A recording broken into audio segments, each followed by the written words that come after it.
Bonjour, je suis Zarani Riarivoni, je suis coach pour thérapeutes et praticiens qui souhaitent développer son activité pour en vivre sereinement. Nous sommes à l'approche de l'été et peut-être parmi vous, il y en a qui vont prendre un petit temps pour justement se poser, se reposer avant de reprendre la rentrée sereinement en septembre. J'avais envie de faire cette vidéo pour vous partager 3 étapes essentielles pour moi pour vraiment mettre à profit ce temps où vous allez pouvoir peut-être connaître une activité qui est un peu plus basse ou tout simplement partir en vacances.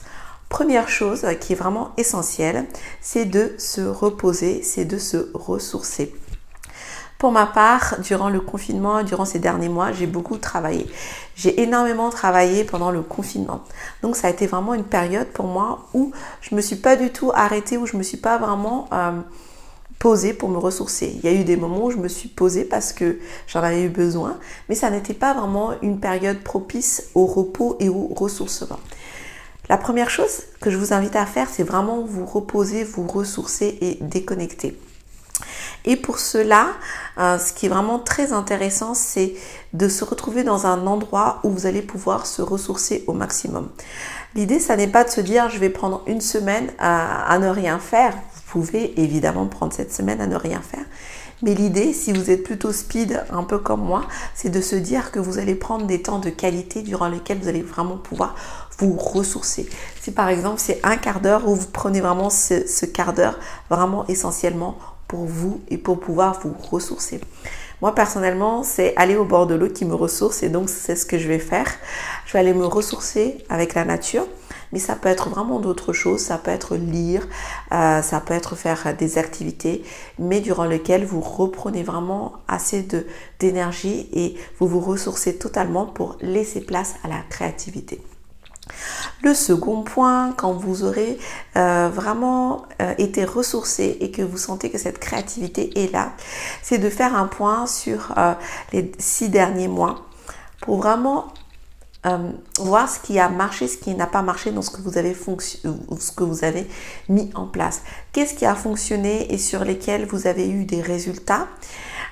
Qu'est-ce qui a moins bien fonctionné mais sur lesquels vous avez l'impression que vous avez quand même reçu des résultats parce que des fois vous avez mis des actions en place et finalement les répercussions ont été autres et encore plus intéressantes. Et puis le troisième point, c'est vraiment quelles sont les choses que vous avez faites et qui n'ont pas du tout fonctionné, sur lesquelles finalement vous avez même eu, vous, le sentiment que ça ne vous ressemble pas et que ça vous a pris énormément d'énergie, mais que finalement, vous n'avez pas obtenu des résultats et que ça ne vous ressemble pas du tout. Et ces choses-là, vous n'avez plus du tout envie de les reproduire. Donc ça, c'est vraiment le point où vous prenez un temps d'analyse sur votre activité. Souvent, ce temps-là, on ne le prend pas parce qu'on est persuadé qu'on a énormément besoin d'être en action. Et être en action, c'est quelque chose qui fait partie de nous en tant que thérapeute, mais aussi en tant qu'entrepreneur dans le sens créateur de valeur, qui avons envie de faire énormément de choses, qui avons envie de partager. Donc nous sommes plutôt dans cette suraction. Donc prenez bien le temps de faire une analyse des choses que vous avez faites depuis le début de l'année et qui ont donné, pas donné des résultats. Et ainsi, ça va vraiment vous ouvrir sur la suite.